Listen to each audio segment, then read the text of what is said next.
पर मुगलों का राज था और मुगलों का राज हटाने के लिए यहाँ पर किसी और से हमने मदद मांगी थी, हमारे देश के कुछ लोगों ने। और वो किन से मदद मांगी थी? अंग्रेज़ों से। यहाँ आए, आने के बाद क्या हुआ? फिर वो अंग्रेज़ों के गुलाम बन गए, पिट्ठू बन गए, उनके मुखबिर बन गए। तो आज जो लोग इस तरीके की राजनीति करते हैं, डिवाइड एंड रूल की, बांटो और राज करो की नीति करते हैं, उनके लिए एक ये बड़ा मौका है कि उन्होंने तालिबान को यहाँ बुला लिया, अफगानिस्तान को यहाँ बुला लिया और साथ ही हिंदुत्व का मुद्दा भी लेकर के चल रहे हैं। एक तरफ तो वो हिंदुत्व के ठेकेदार बन रहे हैं, दूसरी तरफ एक ऐसे देश को बुला रहे हैं जिनका वो हमेशा से विरोध करते चले आ रहे हैं। अपने देश के अंदर कहते हैं 3 तलाक बंद कर देंगे, अपने देश में कहते हैं कि ये बुर्का, ये नकाब हटाओ, एक यूनिफॉर्म सिविल कोड लागू करो। और फिर वो एक ऐसे देश को अपने देश में बुला रहे हैं जहाँ पर बुरखे की आप बात कर रहे हैं, जहाँ पर आप यूनिफॉर्म की बात कर रहे हैं, वहाँ मुंह दिखाना भी। स्वागत है आपका, मेरा नाम है विपिन विभाग, मेरे साथ पत्रकार सादाब रिजवी। धन्यवाद विभाग जी। सादाब रिजवी, जब तालिबान की बात आती थी तो उत्तर प्रदेश के मुख्यमंत्री योगी आदित्यनाथ तरह तरह के आरोप लगाते थे और बड़ा कटाक्ष करते थे, लेकिन अब विदेश मंत्री तालिबान के विदेश मंत्री का स्वागत कर रहे हैं और उन्हें पूरी इज्जत दे रहे हैं।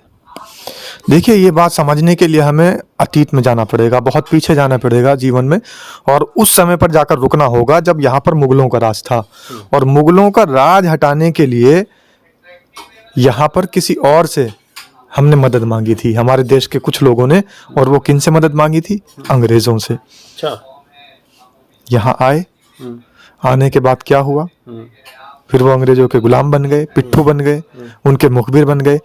तो आज जो लोग इस तरीके की राजनीति करते हैं, डिवाइड एंड रूल की, बांटो और राज करो की नीति करते हैं, उनके लिए एक ये बड़ा मौका है कि उन्होंने तालिबान को यहाँ बुला लिया, अफगानिस्तान को यहाँ बुला लिया और साथ ही हिंदुत्व का मुद्दा भी लेकर के चल रहे हैं। एक तरफ तो वो हिंदुत्व के ठेकेदार बन रहे हैं, दूसरी तरफ एक ऐसे देश को बुला रहे हैं जिनका वो हमेशा से विरोध करते चले आ रहे हैं। अपने देश के अंदर कहते हैं 3 तलाक बंद कर देंगे, अपने देश में कहते हैं कि ये बुर्का, ये नकाब हटाओ, एक यूनिफॉर्म सिविल कोड लागू करो। और फिर वो एक ऐसे देश को अपने देश में बुला रहे हैं जहाँ पर बुरखे की आप बात कर रहे हैं, जहाँ पर आप यूनिफॉर्म की बात कर रहे हैं, वहाँ मुंह दिखाना भी जायज़ नहीं है महिलाओं का। और इस बात का प्रमाण हमारे देश के अंदर मिल चुका है। कैसे मिला? हमारे देश के अंदर जो महिला मीडिया कर्मी थी, उनको उस प्रेस कॉन्फ्रेंस में नहीं जाने दिया गया, सिर्फ इस वजह से कि जो प्रेस कॉन्फ्रेंस करने वाले लोग थे वो तालिबानी अफगानिस्तानी लोग थे। तो तालिबानी और अफगानी लोग अगर जीन्स पैंट में, टॉप में, अपनी जो अभिव्यक्ति की आज़ादी के हिसाब से कपड़े पहनकर वहाँ पहुँच जाएंगी तो उन्हें दिक्कत होगी। तो उनकी दिक्कतों के अनुसार काम हो रहा है। तो ये शुरुआत है। तो यानी कि वो तो तालिबान में था, अफगानिस्तान में होना चाहिए था, लेकिन हिंदुस्तान के अंदर अगर वो आए हुए हैं और यहाँ पे महिला मीडिया कर्मी अगर वहाँ तक नहीं पहुँची, तो ये तो कहीं ना कहीं गलत संदेश है। इसे बेहतर तो नहीं कहा जा सकता।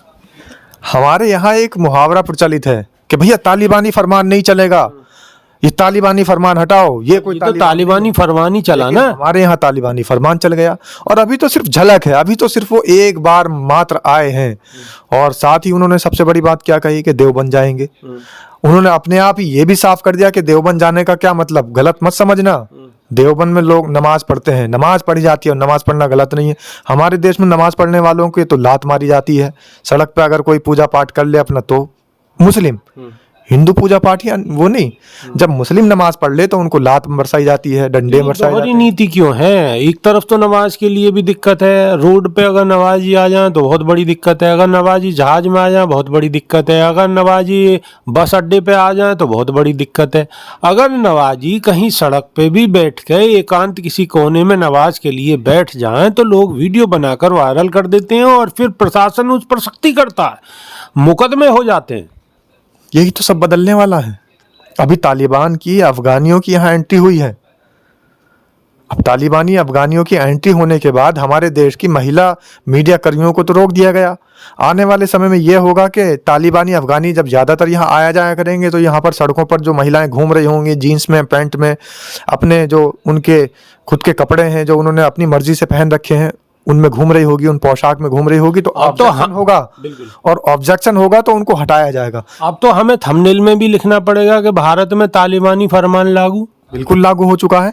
और अभी तो उनकी शुरुआत है, मैं जैसे पहले कह चुका हूं, जब उनका यहाँ दौरा शुरू होगा, जब उनका आवागमन शुरू होगा, जब उनका आना जाना यहाँ लगा रहेगा, तो फिर ये स्थिति होगी कि भाई आज तालिबानी अफगानी आ रहे हैं, तमाम महिलाओं को हटा दो और महिलाओं के ऊपर ऑब्जेक्शन लगा दो, अपने घर से बाहर ना निकलें और हमारे देश की महिलाएं घरों में रहें, ऑफिस वाली महिलाएं काम पे ना आए, इस तरीके के फरमान लगने शुरू हो जाएंगे यहाँ।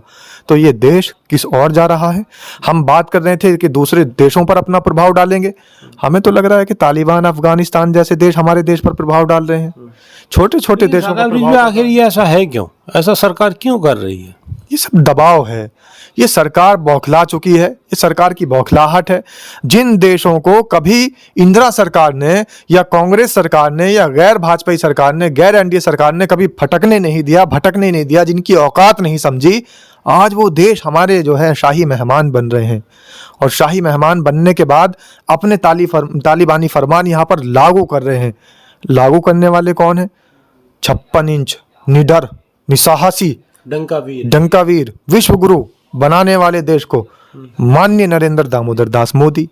अब समझ नहीं आती कि कैसी 56 इंच की छाती है कि एक तालिबान का व्यक्ति आया, एक व्यक्ति, और पूरे देश के 145 करोड़ लोगों के बीच में महिला मीडिया कर्मियों का आवागमन बंद कर दिया, सिर्फ इस वजह से कि वो हिजाब में नहीं होंगी, सिर्फ इस वजह से कि वो बुरके में नहीं होंगी और इनके खास मेहमान वहाँ बैठे होंगे।